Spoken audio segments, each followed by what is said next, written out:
anak-anak, pada pagi hari ini kita akan melakukan pembelajaran tentang Khulafaur Rasyidin. Untuk bab 3 materinya Khulafaur Rasyidin, kita awali pada pembelajaran pagi hari ini dengan bacaan basmalah bersama-sama. Bismillahirrahmanirrahim. Baik, ada yang sudah tahu apa itu Khulafaur Rasyidin? Khulafaur Rasyidin menurut bahasa adalah seorang pemimpin yang mendapat petunjuk dari Allah. Sedangkan secara istilah, Khulafaur Rasyidin adalah pemimpin Islam yang melanjutkan kepemimpinan dari Nabi Muhammad SAW, yang mana Nabi Muhammad itu diutus oleh Allah tidak hanya sebagai seorang rasul, namun beliau diutus juga sebagai seorang pemimpin kepala negara. Kalau di Indonesia itu seperti Pak Jokowi, seperti presiden. Maka dari itu setelah wafatnya Nabi Muhammad, para sahabat melakukan suatu perundingan untuk memilih siapa yang berhak menggantikan kepemimpinan Nabi Muhammad. Yang mana para sahabat berkumpul. Sahabat Ansor datang dan menyampaikan bahwasanya dari golongan kamilah pemimpin akan diangkat. Namun sahabat-sahabat yang lain seperti Abu Bakar, Umar, Sa'ad tidak menyetujuinya. Umar mengatakan bahwasanya pemimpin yang berhak menggantikan kepemimpinan Rasulullah itu dari kaum Quraisy, bangsa Arab yang sangat mulia, yang mana Nabi Muhammad dulu juga dari Quraisy, bangsa Quraisy. Maka dari itu ketika Umar pun mengangkat tangan Abu Bakar, berdiri dan membaiatnya di depan banyak para sahabat dan kaum muslimin, dan diikuti oleh para sahabat yang lain yang berdiri dan ikut membaiat Abu Bakar. Semenjak saat itulah Abu Bakar resmi menjadi seorang khalifah, pemimpin umat Islam yang menggantikan Nabi Muhammad SAW. Sampai sini ada yang ingin ditanyakan? Kalau tidak, Bapak lanjut.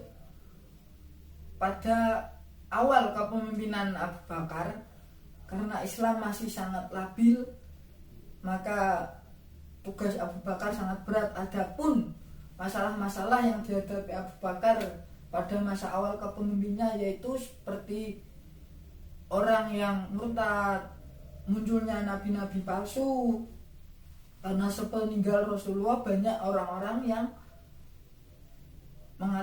mengatakan bahwa dirinya itu seorang nabi. Dan yang masalah yang selanjutnya yaitu orang-orang yang tidak mau membayar zakat. Adapun nabi-nabi palsu tersebut yaitu seperti Musailamah Al-Kadzab saja dan banyak yang lainnya. Nanti kita bahas di pertemuan yang selanjutnya.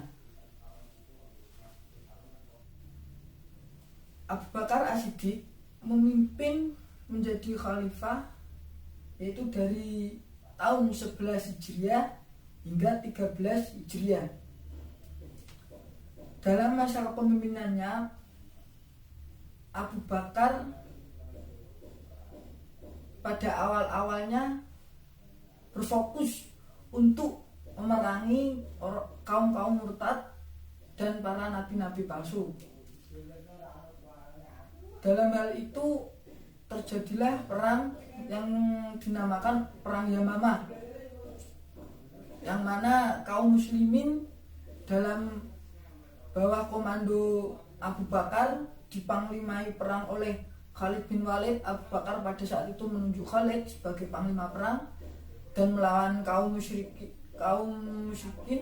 atau kaum-kaum yang murtad yang dipimpin oleh Musailamah Al-Kadzab, yang mana Musailamah itu mengaku sebagai nabi palsu. Kaum muslimin dengan pasukan sebanyak 50.000 orang menyerang pasukannya Musailamah. Terjadilah perang, yaitu perang Yamamah, dan pada akhirnya peperangan tersebut dimenangkan oleh kaum muslimin yang dipanglimai oleh Khalid bin Walid. Dan pada akhirnya Musailamah pun terbunuh dalam perang Yamamah tersebut. Setelah memerangi nabi palsu dan kaum murtad, Abu Bakar melakukan gerakan diplomasi dengan memperluas wilayah kekuasaan Islam, yang mana pada saat kepemimpinan Abu Bakar yang tergolong sebentar dari 11 Hijriah hingga 13 Hijriah, Abu Bakar melakukan perluasan wilayah hingga ke Parsi dan Romawi, tepatnya di Syam. Abu Bakar mengutus pasukan untuk menaklukkan Parsi dan Romawi yang tepatnya di Syam tersebut, dan pada akhirnya kaum muslimin pun berhasil menaklukkan wilayah Syam yang ada di Romawi tersebut, sehingga kekuasaan Islam menjadi luas hingga ke daerah Romawi.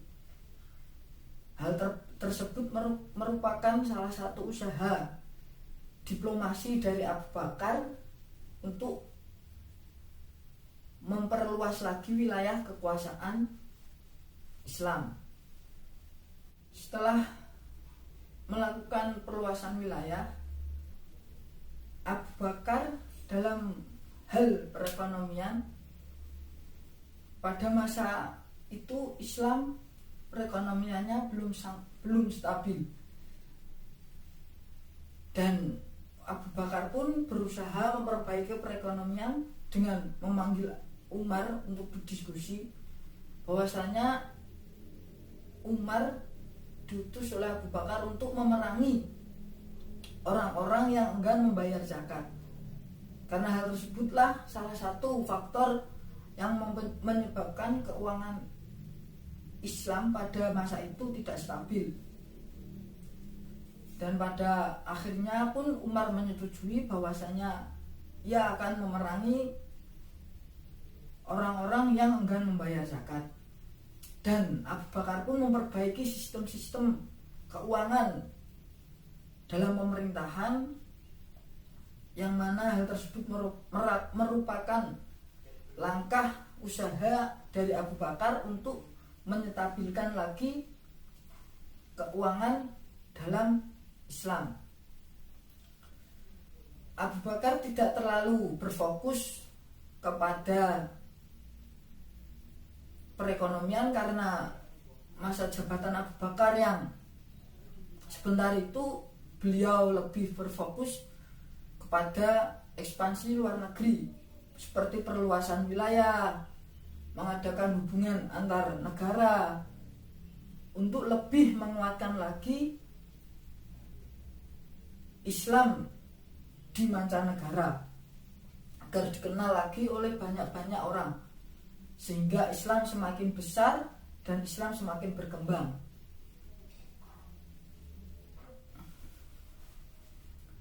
Baik, untuk materi bab 3 mengenai Khulafaur Rasyidin sampai di sini dulu, kepemimpinan Abu Bakar.